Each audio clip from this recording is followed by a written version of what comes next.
This week we distrust each other in the YLands. I'm pretty sure Eric is just an animatronic. This and more on episode 140 of Indie Game Riot.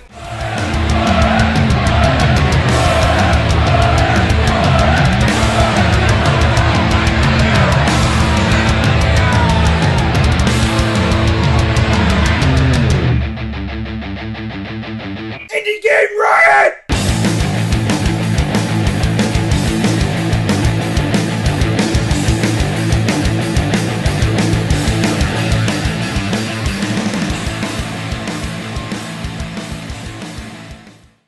This week is episode 140. I don't know why I started with this week, but that's what we're doing this week because we're not doing news yet. We just started the show. I really thought we were doing news already. Just starting off gangbusters. Yeah, I'm ready to go. I'm fucking roaring out of the gate. Anyway, yeah, episode 140. We're 10 away from 150. That's a milestone there, sir. 150 is half of 300, and that's half of 600, and that's almost to 1,000. Yeah, that's how math works. Yeah. Crazy. Yeah, so we didn't have a show last week. We just had scheduled conflicts. Things happen, especially around the holidays. But, families and we such. have families. Yeah. They suck. Everyone should just be alone. Forever. You can see more of my Christmas tree in the background. It's not lit up. Because it can. Yeah, I need an extension cord because we moved it. But, anyway. How was your week off with your family? How'd that go? It was okay. There's a local zoo nearby, and they do. Is that where your in-laws live? Just kidding. That's a married joke. Oh, I mean, my in-laws are okay. Why is it a trope that everyone hates their in-laws? Because it's usually so let me preface this with my knowledge of poor in-laws comes from the comedy TV show Married with Children. Yeah, okay. Where he hated everyone. Right. Well, the husband is never good enough for the daughter, according to the in-laws. Because the daughter is special and blah, blah, blah. Where in my case, it was like, oh, good, great. Get her out of the house, please. Thank you. I'm like, oh, awesome. Just don't get her hooked on drugs, and you're fine. Right. Any more than she already was. Yeah. Right. No, it was good. The Cincinnati Zoo does a thing called the Festival of Lights, which is basically exactly what it sounds like. It's just a ginormous amount of flashing light bulbs that people find festive. I don't understand paying for that. It's included with our zoo passes, so that's not so bad then. That's cool. And they do some cool stuff at night, like the nocturnal animals. They do a big to-do, because obviously you can only go to the Festival Lights when it's dark and stuff. Yeah. I'm a fan of the nocturnal transmissions when it comes to animals. So, other than that, played a lot of good games, played a lot of bad games. So, what's a bad game? Do you want to name names? I mean, name names. So I'll just be general because I feel bad because you know me. So the bad game is a bad game because it's a mobile game I'm playing on my Nintendo Switch, and it's just like it's all touchscreen. Is it an indie? It is. Okay. And it's one of those games where it's like, oh, well, we played Flappy Bird, but we wanted to do something different with it. Okay. Give us $10. It's like $10. Yeah, I think it's $9.99 on the Switch store. I don't understand why the bigger the screen, the more money it costs when it's the same game. That doesn't make sense to me. Right. Well, and you have to think too, so the Switch just sold 10 million units worldwide this past Friday. So it's still relatively small compared to the mobile scene. So you can be a little bit. I'm assuming you could be a little bit more pushy when it comes to the Met. I don't know. I'm just spitballing here. But it's the same issue I have with every mobile game, which is I can't see the damn screen because my fat finger's in front of it because I have to do this thing on the screen. Do you know what I mean? Yeah. So it's not a bad game. It just, you figure it out in the first 30 seconds, and then you're like, oh, this is great. And then you're bored. So, $10 wasted. Yeah. Hidden Folks was better. What's that? Hidden Oh Folks. my god, Hidden Folks. Man! Like, that game is great. That game is both the best game I've ever played and the worst game I've ever played, because it is Where is Waldo? Like, there is no way around it. It is Where is Waldo, but it's Where is Waldo to the point where it's like, fuck you, this is Where is Waldo. So if anybody who's familiar with Where is Waldo, especially in like the later books, where it's like you're not just finding Waldo, you're finding like the wizard, and you're finding that was girl, my favorite one, when you can find all and for the hardcore fans, you could also find like the scroll, which is tiny as shit, or the cane. Exactly. Yeah. This game is full of that shit. Yeah. Where it's like, oh, find the spider, and the spider is I just imagine like there's like a mascot or mascot for Hidden Folks, like, ooh, you like Where's Waldo? You haven't tried Hidden Folks. Yeah. Like, bring back Macho Man Randy Savage. Oh yeah. But it's the way that the game is designed exactly how you want it to be. Like, you can pinch the zoom and get really close up, and like some of the landscapes are really big, and then some of the landscapes are very small. Like, there was one level where I don't know what level number it was, but you're not actually finding things, but you're just trying to help a person. Get across one of the people catwalk? get from like one side of the map to the other side, which is kind of interesting, because it's like, oh, by the way, you can click this and this disappears. In case you didn't know that on a previous map, it's like teaching you how to play the game retrospectively, which is because you can go back and finish. Exactly. Yeah. Because you only need to find so many things to move on to like the next map or whatever. That game. Yeah. Hidden Folks, totally worth your money, especially if you're playing it like on an iPad or a tablet or something. Yeah. I don't know how it would be like on Steam. I'd like to point out, because it made me laugh while you were talking. Hole said that when he was married, he liked his in-laws better than he liked his wife. Which, weird. Lucky. That's fucking weird.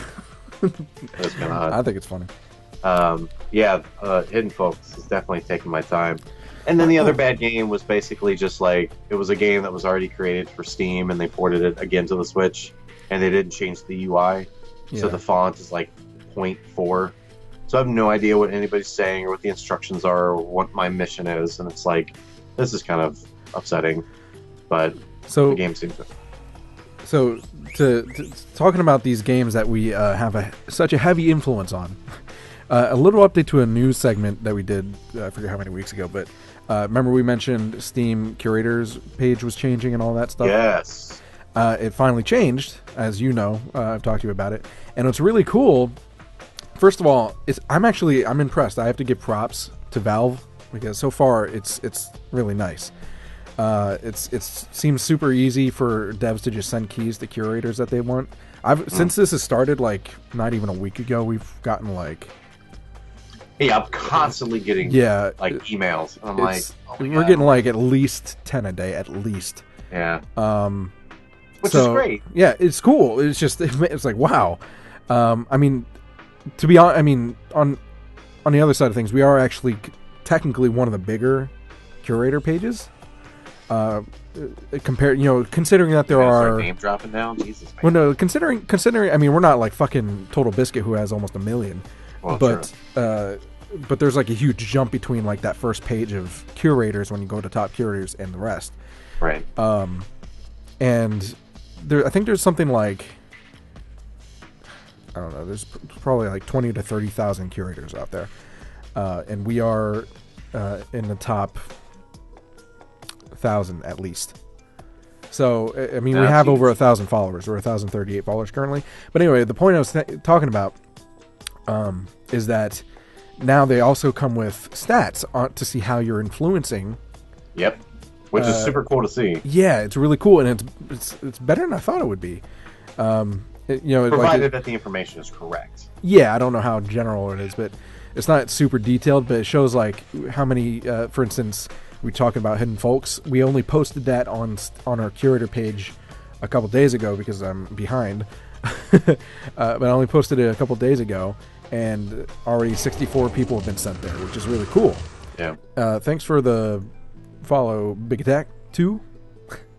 Thanks for that.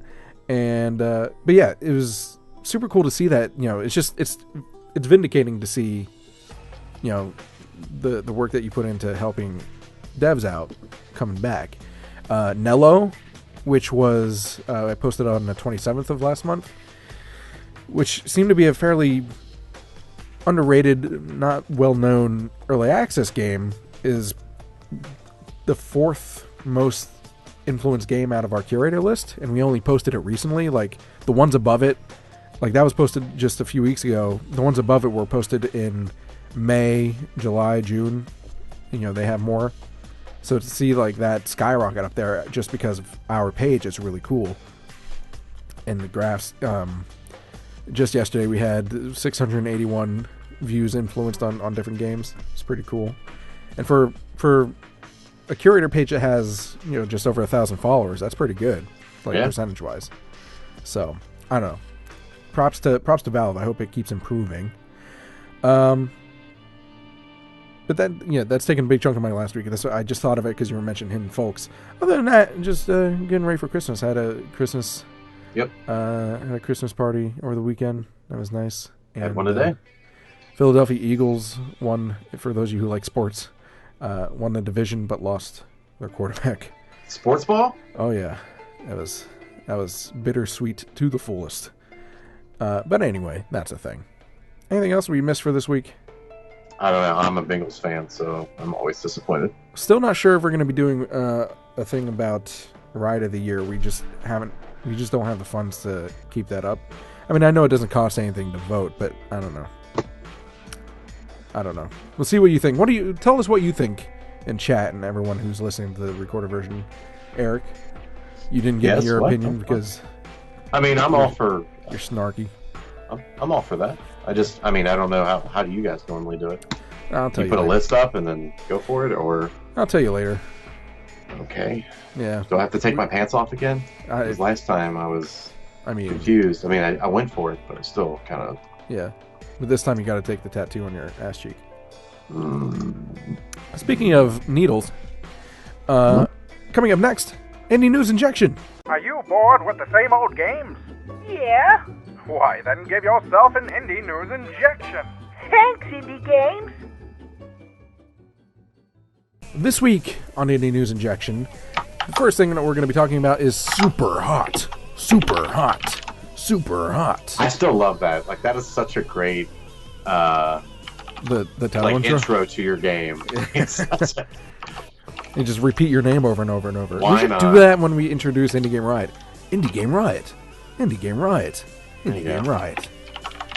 They say that you're supposed to say things 3 times for it to actually impact on someone, like in advertisements and stuff. So maybe that's the thing. Anyway, Superhot, if you don't know what it is, it's a game where as the game moves when you move. Exactly. The game moves when you move, and you're basically using guns, weapons, punching, and moving, trying to get through without getting shot or hit. Because if you take a hit, you're dead. But you're trying to beat up everyone else who's around you. It's really cool. It makes you feel like a badass, like John Wick in slow motion. You know what I mean? Well, especially now that it's in VR, like, it's even better. Oh yeah, it's in VR now. That's true. The news is, though, that Superhot has a roguelike expansion called Mind Control Delete. Have you played it yet? I haven't. All right. It came out in early access on the 7th, so not that long ago.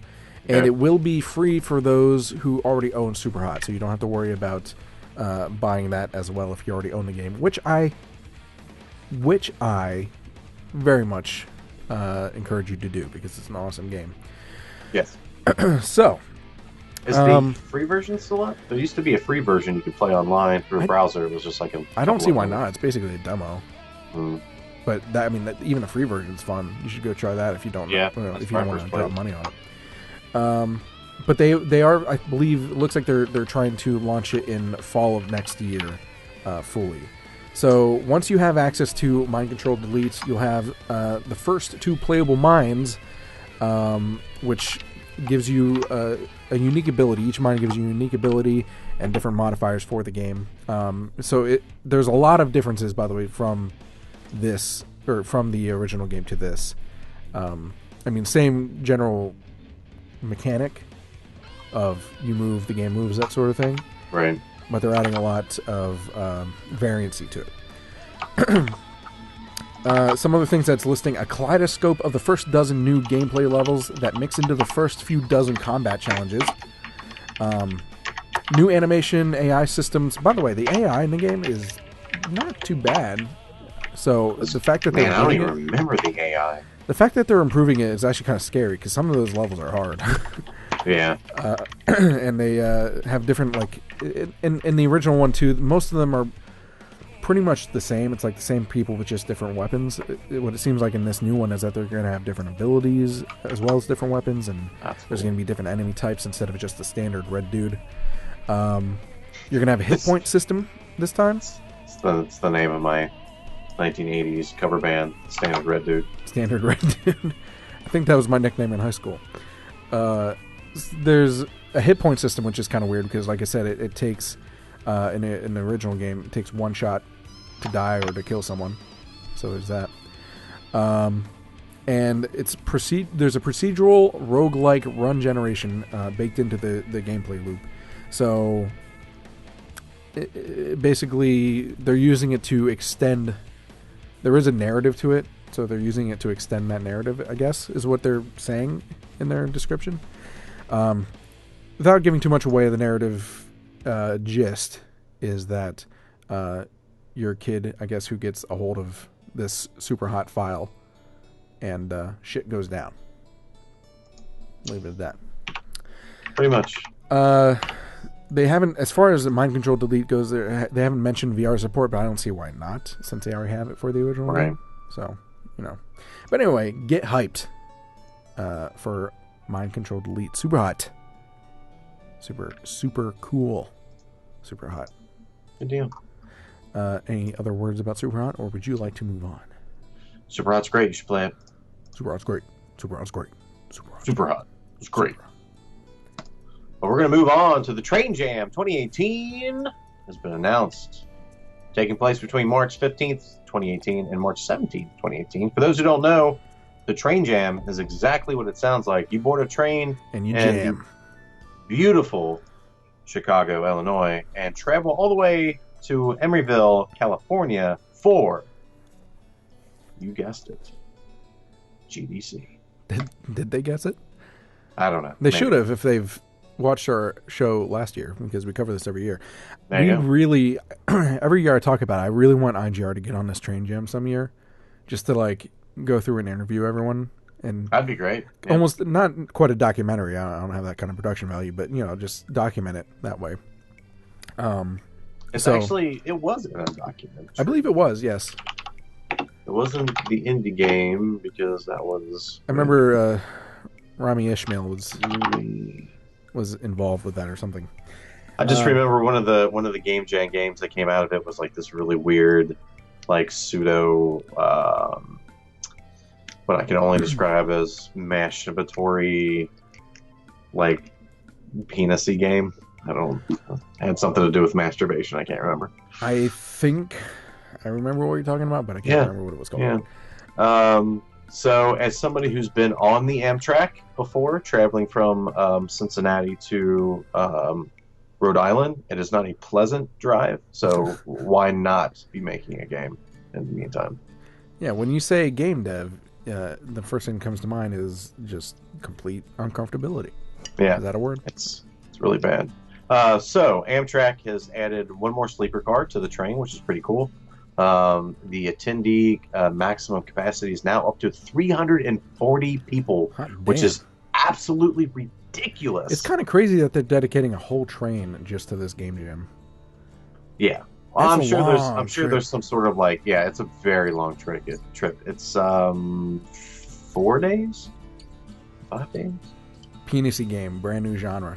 There you go. Congratulations. Did they? I guess they didn't announce what the jam is yet. Did they? The theme was? I don't believe so. No. Okay. I think they wait until the day of. Is that what it is? Okay. I believe, because then it just kind of gives a advantage to people at a time. I don't know. Anyway, makes sense. No, I mean, I for one am all for jams, especially with something like this where you actually get to interact with people face to face.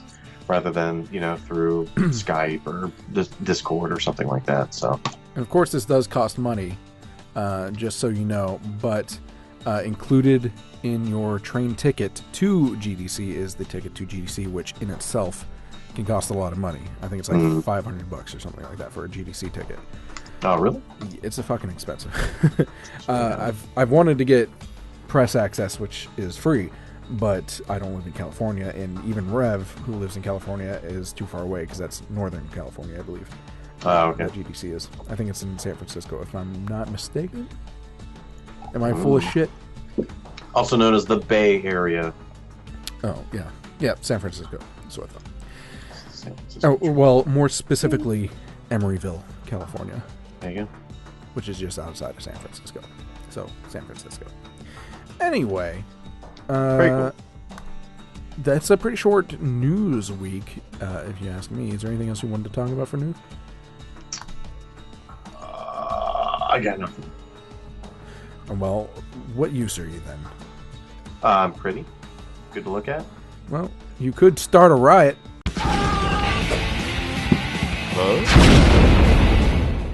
This week on Starting the Riot, we are talking about Distrust.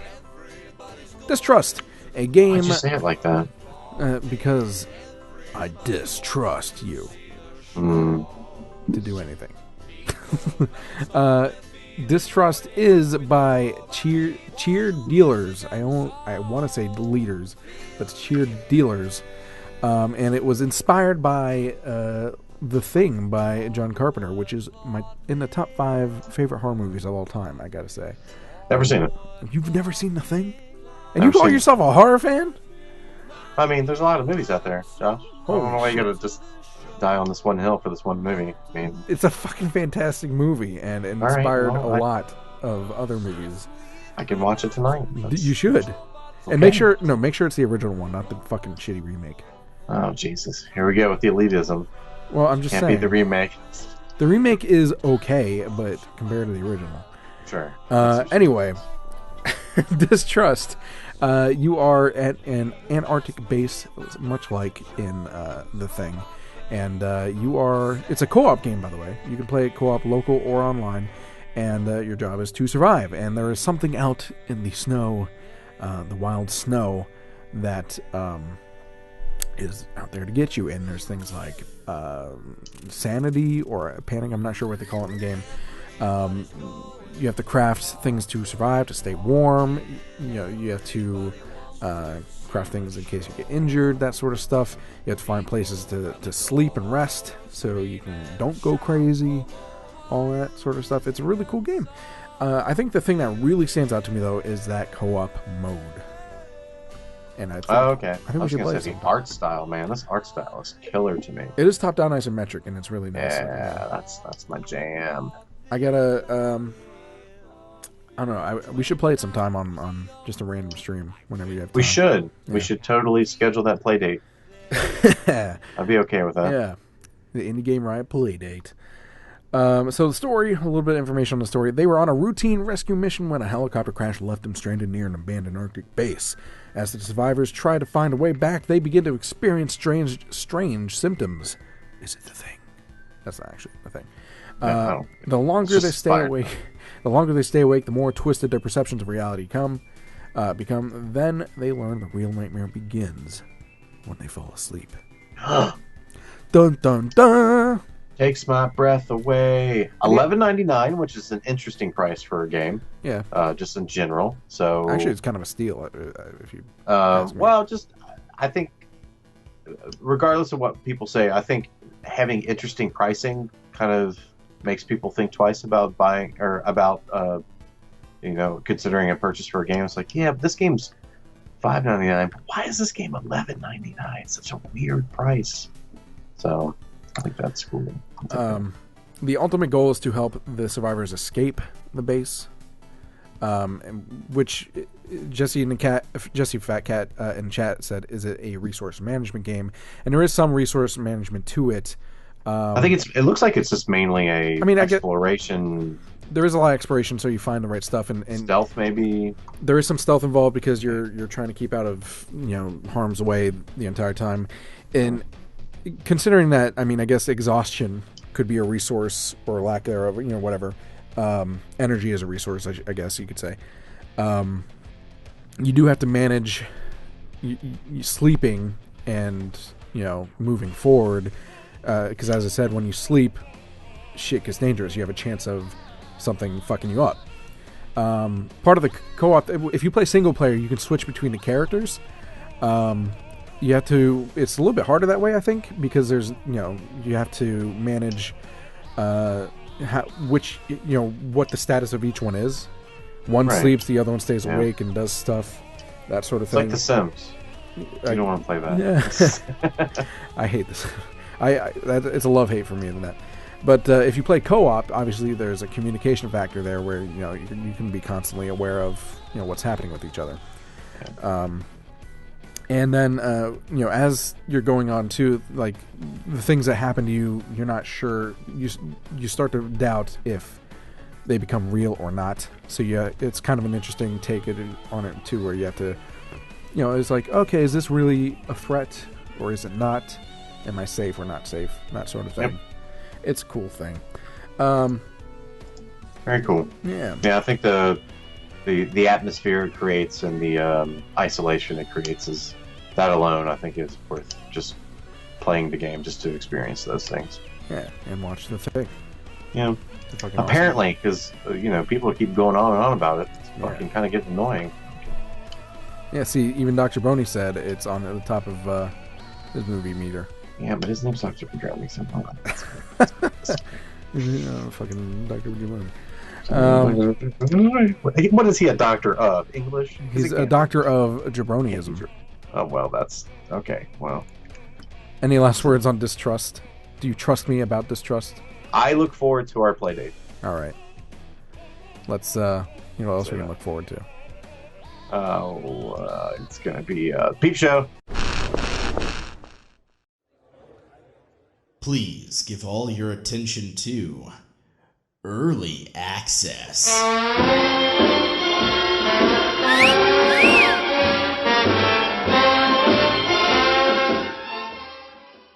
This week on Peep Show, we've got a doozy of a game called YLands. I'm just kidding. It's called YLands. YLands is a crafting adventure. I don't know if so much survival, but it's in the same vein as the Minecraft-y type stuff. But sure. It's really, really centered on creativity rather than survival.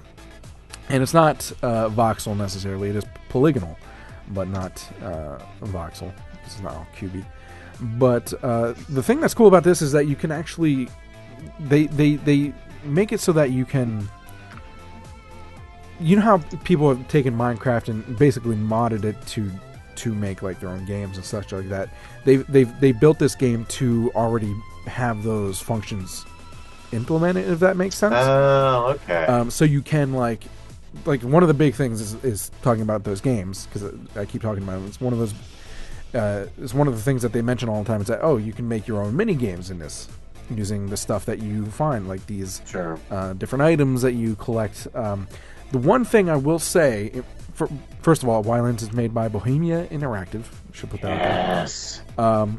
But I will say the one thing I'm not pleased with about this game is that I believe there's some items or maybe cosmetic things and stuff like that you have to pay extra for, like in packs. Really? Yeah. So if you want, you can make stuff with whatever you have. I'm pretty sure that's what I'm getting from that. It is an early access, of course, for Windows.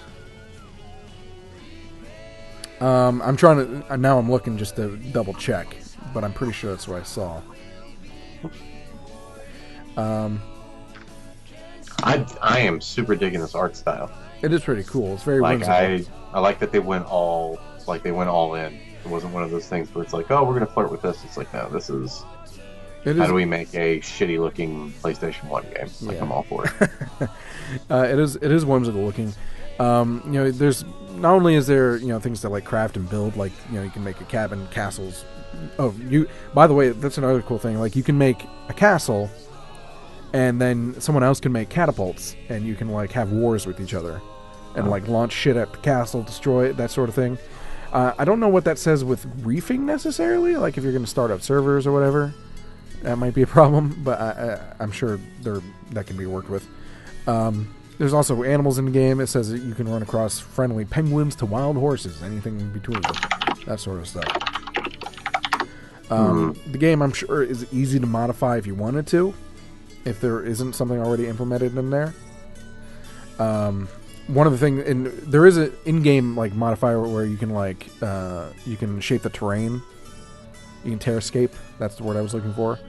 You can place. I'm pretty sure you can place plants and animals the way you want to. So I guess you can create your own custom map. Pretty much everything in the world is interactable too, I believe. Like you can pick up items and use them right away.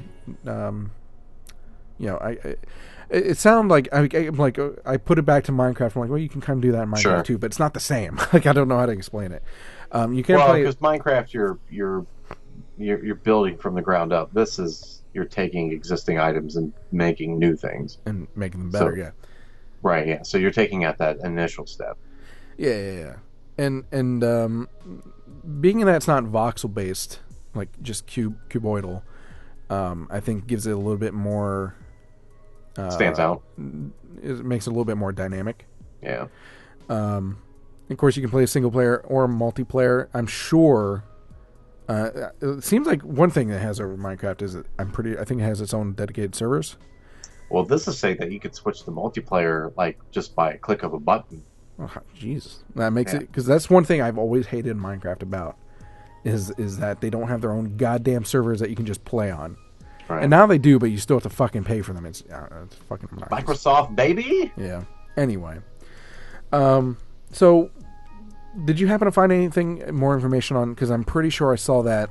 Maybe it was on Steam. I saw it, but I don't have the Steam page open. But that is the one thing, is that they lock some items behind paywalls in like package sets. So if you want like, I don't know if it's specifically is true, but for example, it seems like if you want like the castle package, like the castle items, then you would have to pay like $5 or something for that pack of stuff. I mean, if that's the case, I'm not. It's got to be deep in an update somewhere, because so the game right now. So obviously it's early access. It's going for $15. It's set to be in early access for 6 to 8 months. I mean, it's saying that it's fully playable with no major bugs right now. I don't see anything about them gatekeeping anything. I know for a fact that in some of the reviews, that's what people were complaining about. But I thought I saw it in. I mean, maybe they changed it because of the reviews. I don't know. But anyway, there's something to keep an eye on, because that's certainly something that they could do. Sure. So I just want to put that out there, that it could turn into something like that if it's not already. Well, I don't know how you would feel about that. Isn't that something that you deal with every early access game? That doesn't make it. I mean, people murder people every day. That doesn't make it right. I know it's a bit of a non sequitur. Why on earth would you go for that? It's a little bit of a non sequitur, but you know what I mean. I do. Yeah. So I'm just saying. Anyway, I don't know. Yeah. I haven't seen much in the variants of biomes, but again, early access. Maybe they're planning on adding more. It seems all very like islandish to me. Right. It'd be cool to see some more variants in the biomes. Ooh, a shark! I see it in some of the gameplay. I don't know how far, I don't know how large the worlds are necessarily, because again, going back to Minecraft, because that's like the one that popularized this particular genre. Which is fine. Minecraft is fucking huge. Yeah, it's a Goliath. I mean, that's okay. The world is huge, is what I'm saying. But I don't know how big these maps are, especially if they're going to be multiplayer. Because even in some Minecraft servers, it often felt overcrowded when it got really popular. So if this isn't a huge map, then it could be an issue that you have to deal with. I don't know. It could be something that might just simply be more interesting if it was just a group of friends. Sure. Who knows? But as it grows, of course, kind of thing. As it grows, we'll see it happen. what needs improved and all that sort of stuff. It's hard to judge based on early access because there's Sure. always things changing. Anything else you have to say about YLands? I will never play this game. Well, that's sad. What if everyone here wants to play with you? That's never going to happen. You don't want to play with me. Trust me. Just no. You just griefer? Ugh. Okay. Well, I see where you went. That's out of it. Okay. All right. No. Well, here on IGR, we are completely 100% mature, and that's why we're moving on to free fun. This week, we are going mobile with Freddy No, we're not. Fazbear. Yeah, we are. Not going mobile. Then why did you listen on our going mobile? Well, maybe I changed. Maybe I didn't change the. We got free fun! There you go. For Freddy Fazbear's Pizzeria Simulator. Professional. Pro level. Developed and published by the one, the only, Scott Hawthorne. I'm pretty sure there's more than one Scott Cawthon in the world. Nah, that's not true. Well, That's a weird last name. it's not that weird. In case if you've been living under a rock or some other heavy object that restricts internet access and daylight, there's a game out there called Fun Nights at Freddy's. And that game has spawned a revolution of horror games in the indie scene. And this is the latest from that said developer. And it is a free game that has you creating pizzas. Well, I want to point out though. I want to point out that this game is free, and even though it's not called Five Nights at Freddy's 6, it is Five Nights at Freddy's 6. And remember, Hey, we You're just gonna fucking ruin it? Is that what well, you're gonna do? You're no, just gonna I got excited. I'm sorry, I got excited. But remember, we talked about that a while ago. That if FNAF 6 was canceled, right? Right.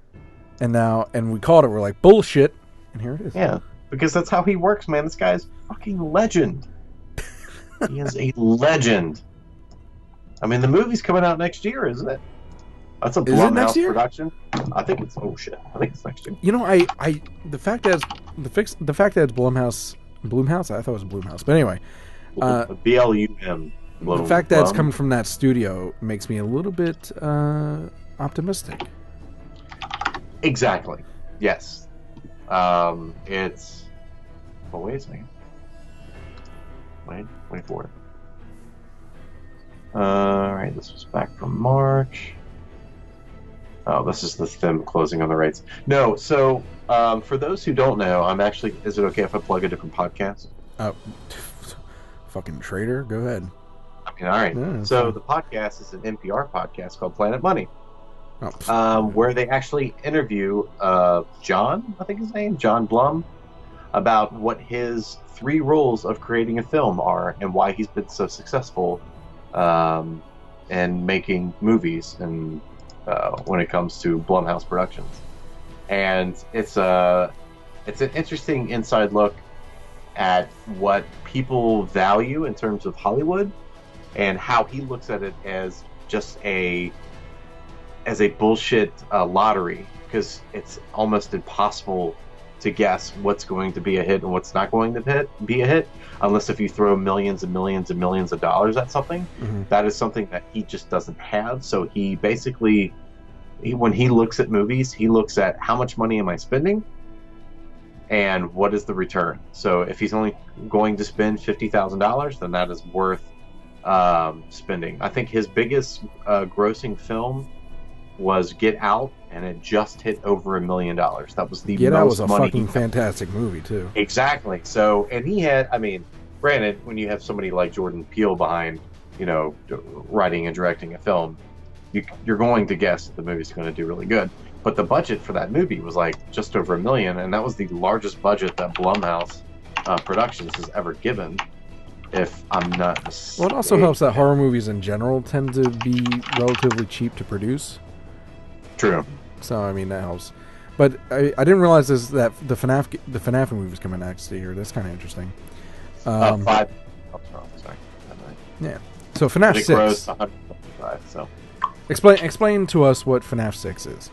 So FNAF 6 is, it on the surface, the game looks like it's a very simple creating pizzas and delivering them to happy people. You're building and buying new objects to fill out your diner, yada yada. But there is a bit of nefarious intrigue Dun, dun, dun. the surface, which I will not get into. There are a lot of questions answered by the end of this game. I will say that. And of course, so I think he's just getting burnt out. well, I mean, it's good to be honest, because I mean, it was starting to become like, all right, man. Like I know I can't blame the guy because it's fucking raking in the money for him, and all sorts of I ways. feel like if you put all the games in the series together, like he's creating a fairly complex story. Well, yeah, it's hard to even keep track of all that shit. Well, that was the other thing I was going to say, which is the argument of he has no fucking clue what he's doing. He's just, slapping shit against the wall and whatever sticks works. But the amount of fan theories and the community that's been created around this franchise, like every indie dev should be, working towards that sort of fandom, right? Sometimes I wonder though, if shut up, guinea pigs. Sometimes I wonder if he's actually, if he made like the initial plot right in the first game, and then Right. when fans started coming out with these theories, he was like, wait, that's actually a pretty good idea. Maybe I should kind of do something based around that stuff. You know what I mean? And it kind of turned out that way. And then, by now it's just gotten so, the plot has gotten so convoluted between the games and the books, which the books technically don't have, they're not canon. It's not like a according to certain, him. yeah. But anyway, there's a lot of shit that goes into it, and it's just getting really hard to keep track of the plot holes and stuff. And finally, he's like, FNAF 6, I'm throwing it out there as a thank you to you guys. It's free. I'm gonna make it interesting and answer a lot of questions, and still gonna be scary, though not as like mechanically complicated as the other ones. Right. So, Which, I mean, again, more power to him. And if this is the last game he ever makes, then by all means, I think this is the perfect time to throw your hat into the ring and just be done. You know what I mean? Like, just call it quits here, because he's going to be set for life after this. Like, why? I feel like even if, like, the status that he's at right now, if he tried to make a different game, yeah. it would only be compared to FNAF. And it's like, Well, it's the same thing that happened to Notch. Same thing happened to Notch. Well, yeah, shit. I mean, God, you make Minecraft. Well, because what was the other game he made before that? Well, he's made many games before that, but one of them was like, quote, like sort of notable, but I can't remember now. But yeah, like, it's, why on earth would he even take his time to make another game after this? Yeah. And thank you for the bits, by the way, Firebomb. Thank you. 100 bits. Thank you. That's the first time we've gotten bits, actually. Yeah, so he's been titled for 0x10C, Worm Online. I mean, these games are, not that they're bad, but they're just... You mean Scott has? No, I'm talking about Notch. Oh. Yeah, well, I mean, Notch now is basically, he's retired off of his $2 billion and is making games for pleasure now.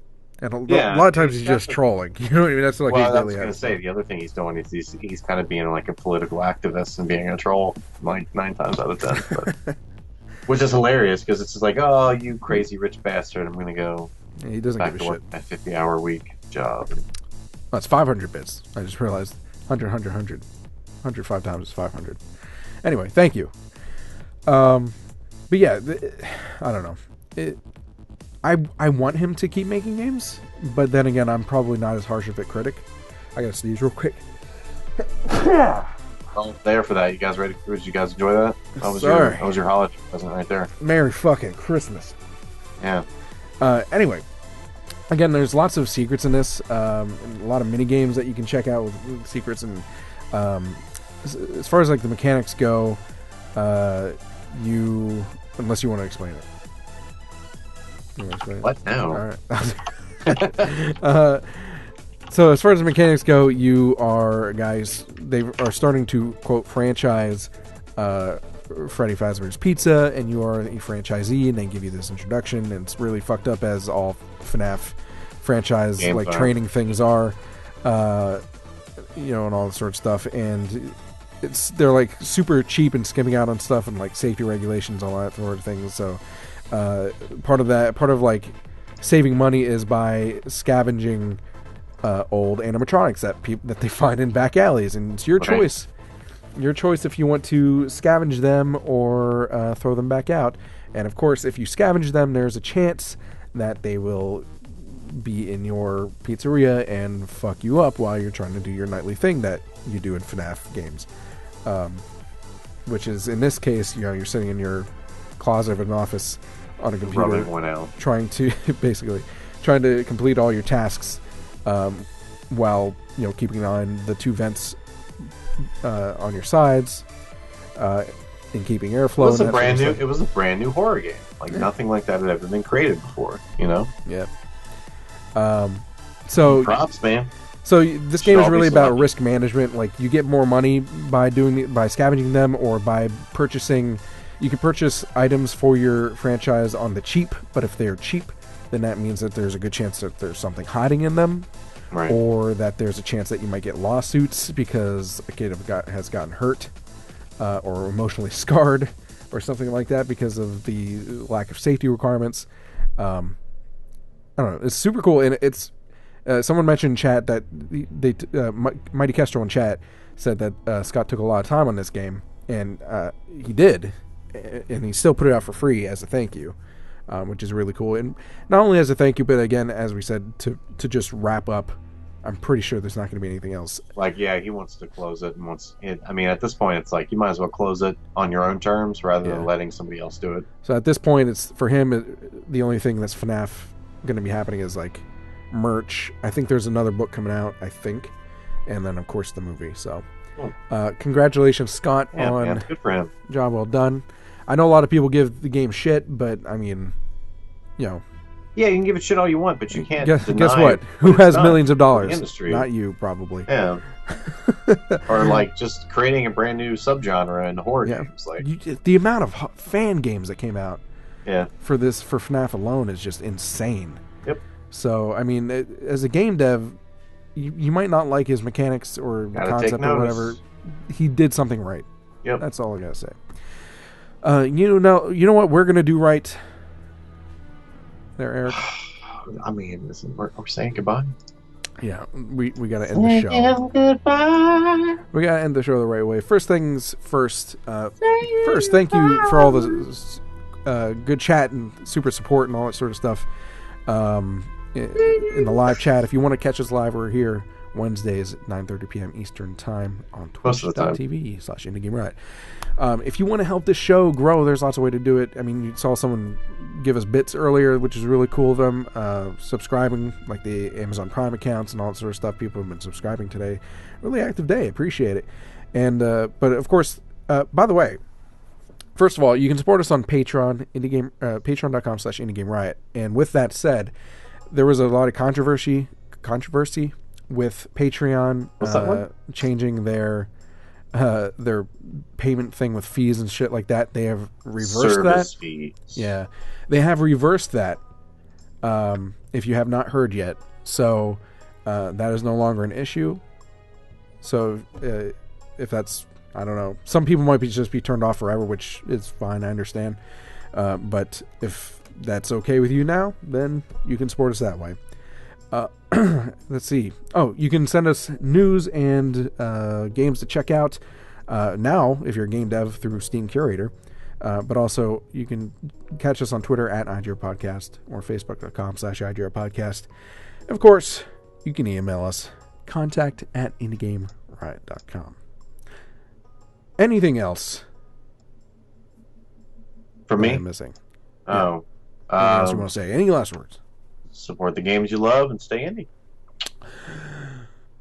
Watch the original thing. All right, I'm going to. Okay, right. Jeez Louise. Not the fucking... Watch the original one first if you're going to watch the shitty So version. the next time we get together, which will probably be next week. I don't think next week should be fine. That is going to be the intro. We're going to talk about this fucking movie just so we can get it out of your system. Does that make you feel better? Is that something you want to do? That's what we're going to do. Fantastic. Well, awesome. someone who's like all about horror movies. I just cannot. Hey man, sometimes you just miss things. Okay, it's no big deal. It's no big deal. Anyway, what else? I was gonna say. Oh, hey, I thought we were gonna have a play date. Oh, I don't know. What do you want to do Why is that thing not going away about the bits? It's kind of weird. Anyway. Because you love it. Because you love it. Well, say goodbyes. Bye. Doodles!